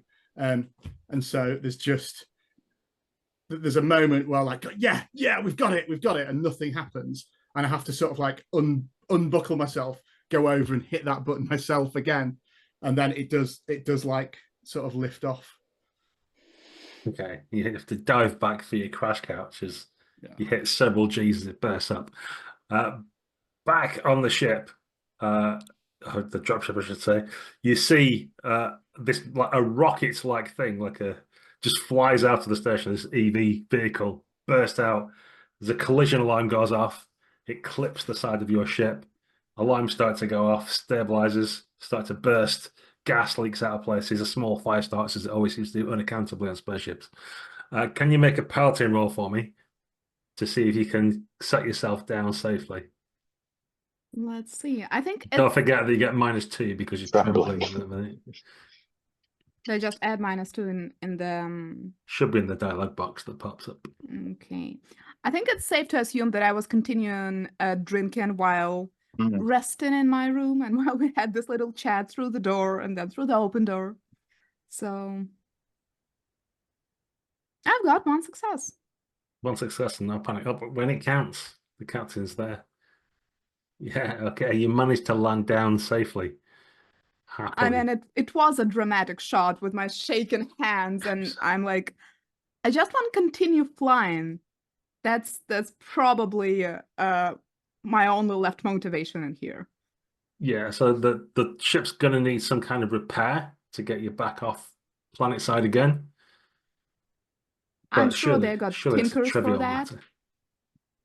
The science team will sort you out down on the base. Could I contact my colleagues on the ship? Of course you can. Dear Captain Makivinia and Mr. Osler, I would like to inform you that Senior Sub-Manager Tasha has gone rogue and has illegally evacuated this premises. He has tried to attack your ship, and he is currently stealing company secrets, intending to strand all of us here. Please make sure that Senior Sub-Manager Tasha does not escape orbit. We're probably reading through this, and I send again just plus. Read and confirmed. Thank you. Well, Osler, I think there is one bright thing happening today, won't you agree? If we do this, then it will put us in the company's good books. Exactly. Okay, so you could try and... So I was going to send my page now that I'm off to say, obviously, it's basically the same message. It's just, it just says, yeah, Salam has gone rogue and tried to take over the facility. It's gone haywire down there, you can see. What you need to do is kill Salam before there's promotions in it for you back at home. I'm sending another plus. And look at Osler. Probably restraining Thatcher. And in this synthetics, they cannot harm humans, can they? Yes, that is the normal synthetic protocol. Yeah, you didn't necessarily know that she was synthetic. All the synthetic stuff this way. I think it was Osler who just said she reminded him of that android we served with at some point, because I could see the way you were playing the kind of like, I kind of thought you were kind of, but I didn't. Yeah, I guess we don't know for sure, but I'm kind of okay. All the stuff happened off camera from your character's point of view, but if you think you suspect it anyway, you can say that if you want. I'm happy either way. I mean, taking orders from a med tech is sort of weird then. We could restrain them both and deliver back, and then there is a promotion for us, and the corporation is deciding whose story they believe among those two. Can we raise anybody at the base at all? Can we see any activity? Is there any radio chatter or anything? Because at the moment we don't know who to believe at all. While the base is on lockdown, so you try and ping it, and you get like the automated response saying it's currently on lockdown. So a bit weird that Salam could get through to you. Why is it on lockdown? What happened in there? What message have you sent out, Olga, for the lockdown reason? Due to an expecting dust storm coming, we are putting the full base on lockdown. No areas can move. Everybody should get to their containment sites until the dust storm blows over. Please lock all doors and windows and stay in your quarters. Would you get dust storms on this planet? Would we know about such things? Yeah, the dust particles were made out of silica or something, or it's bad weather out there, isn't it? I said to the captain, do we have any weapons on board this ship? Of course we do. I assume we do. I do not know. Maybe Mother will tell us. I mean, you have things like flame units and EVA bolt guns and things like that. So you don't have your pulse rifles, but you certainly have kit that you could use for interpersonal weapons. You don't have like the fold-out surface-to-air missiles and stuff that are military jobs. And some sort of retro-futuristic cool-looking tasers or something? Sure. Well, we're definitely taking those. Well, basically, we can just sit here and wait for the dust storm or whatever. And our instructions from both of those corporates are to restrain the other one.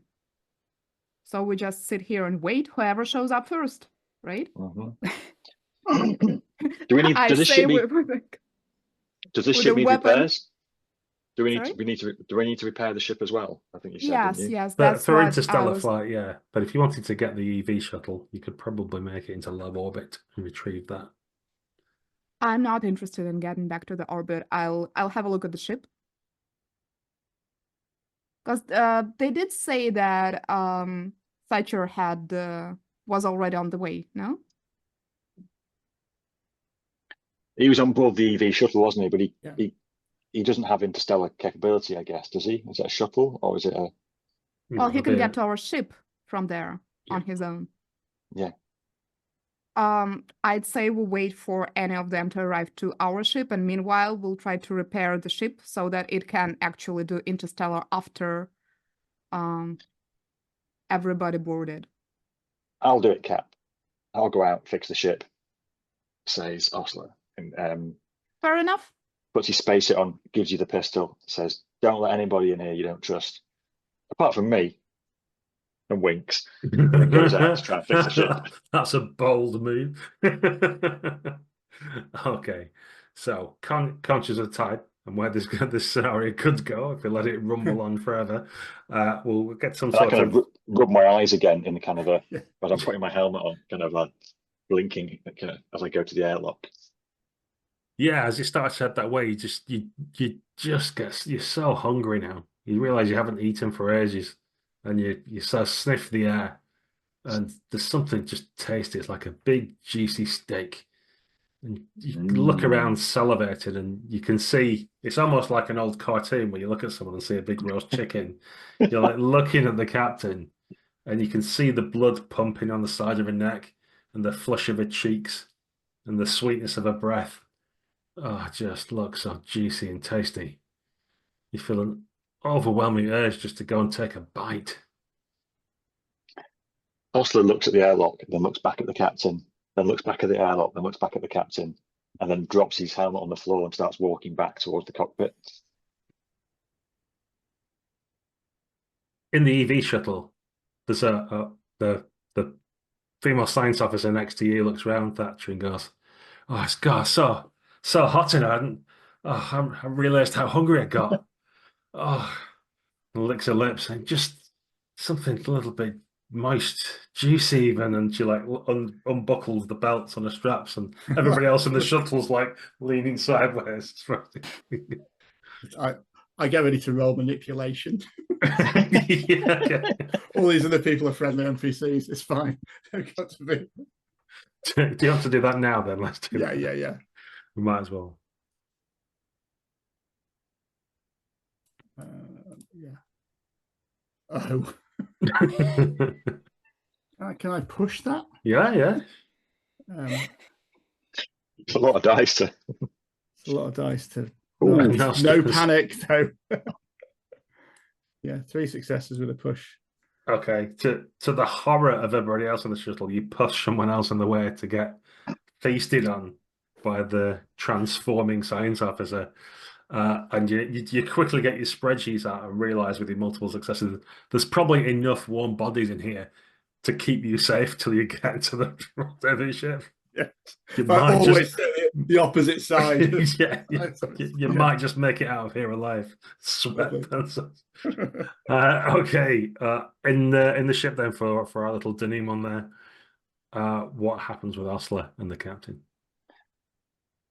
Well, Ostler's heading back towards the captain, saying, "I'm so hungry," and kind of like, What the heck, Osler?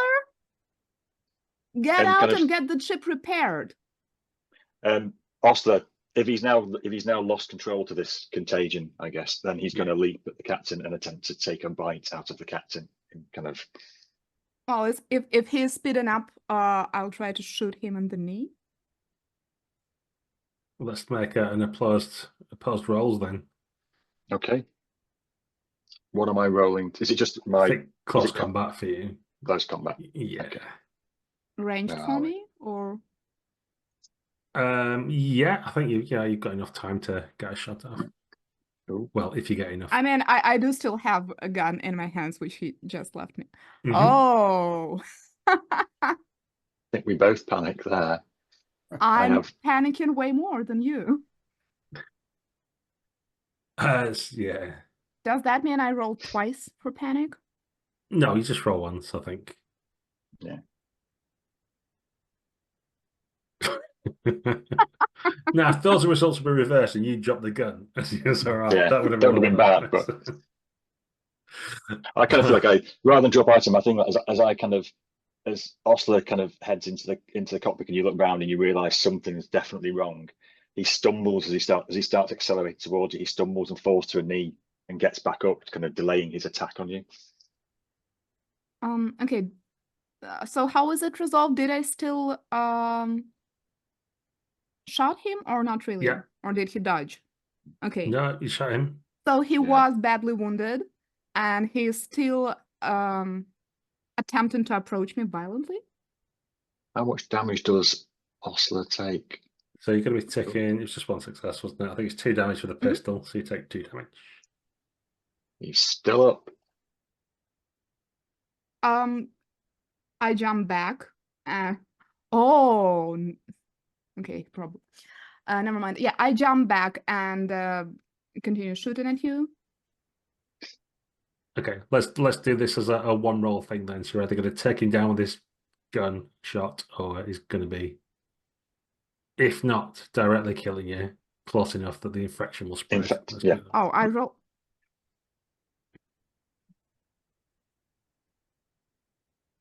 Ooh, look at that. That's going to be 3 damage. Yeah, that takes him out. He has 3 health left. My hands now tremble even more. Indeed. Okay, so we've kind of hit some kind of endpoint there. I'm going to suggest we could carry on for probably another hour with various bits and pieces happening, but let's wrap the game up. I think we've got a sense for what's going to happen to these characters, but I'm going to leave it up to the players to have the final word. So as we often do on UGMs, let's have just a little vignette for everybody of kind of what happens to you, and this can be in the immediate aftermath. It might be a day later, a week, a month. But what's happened to your character since this all went on? Shall we start with the delightful artificial Salome first? What happens to her? What happens to the base, in fact? I think in a week you look back at the base, and I think I found the other synthetics, and I have instructed them what the plan is, and you now have like these arch creatures walking around us, attacking each other, and we're making notes and sending them to corporate. And yeah, if I had an option to shoot, I kind of want to shoot like the 2 escape pods out of the air with other escape pods by making their courses collide, but I don't know if that would take away from my colleagues. So but until that, you just see me happily making notes and walking after this horrific monster, cold and fleshless. And yeah, we're continuing experiments. They're going great. Phase 3 is coming up. Wonderful stuff. Excellent. How about our corporate guy? Yeah, I think we see Guido in a company office, and there's a sort of pen pushing manager behind it. So it's a very unusual transfer request. I don't know why anyone would want a step going like 5 promotion points down to go. And medical tech, you've never shown any interest in this before, have you? On this isolated base out in the middle of nowhere. Oh, very well then. And then there's a little just cut to some lab with someone there, and we just see sort of ill person, patient lying on a thing, and Guido just leaning over them, and then sort of pans back, and we just see the blood spurt up on the thing. I remember I did get infected before, didn't I? So they just, yeah, make sure, yeah. Lovely stuff.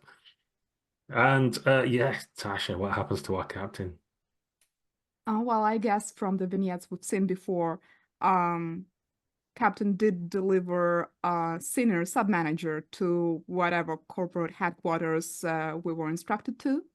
I guess Captain was actually considered a valuable asset to the corporation, as both of corporate representatives were either delivered or information from them delivered for the corporation to decide on their future.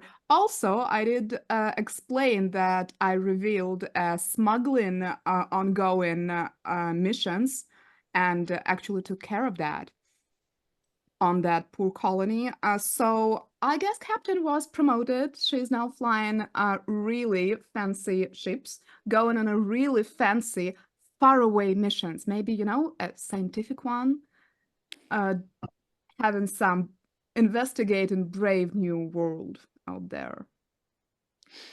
LV 426 is in need of supply. Excellent stuff. Yeah. And how about Osler? Did you truly die? Did something crawl out of him to live again? Is there any essence of Osler left? I don't know. As he kind of fell backwards, there was a kind of a cloud of blood flew in the air, and he wasn't sure whether that hit the captain or not. And as he kind of fought, as he's dying on the floor, and there's blood bubbling out of the mouth, he's kind of muttering, he's sorry. And then I'd like to cut to the captain, maybe a month later, and your staff sergeant turns up out of the blue saying that after Osler had been declared dead, his will was released and he's left you his medals, kind of thing, which makes you realize, you know, and you can kind of see that he did have a good service in the Marines, though something went wrong, and he's obviously trying to make up for his bad ways, but you know, he failed. But you can decide whether he redeemed himself or not. Okay, can I add then another little thing that maybe after I shot you, there was a little thing you crawling out of the eyeball or something, which I put into a small glass vessel, like bottle. And when I'm receiving all of the medals of yours, I'm opening this secret little cupboard or something, and there is this little bottle with still alive, weird tiggly thing, and I put all of the medals near it, and then closing it back. Hey, good night, Osler. This is all that left of him. The medals and the weird creature. Wiggly worm. Excellent stuff. Great, thanks very much to all my players. Thanks to everybody at home for watching. I hope you all enjoyed it. So if you like this stuff, please do like, subscribe, ring that bell, all those good stuff. You can find more of our stuff in our playlists. We've got all manner of games available. You can go to idearoll and check out their channel too. You can buy Olga's wonderful game. You can definitely get that. We'll put something in the show notes. You can go to the Burn After Running blog to find out more about guy stuff.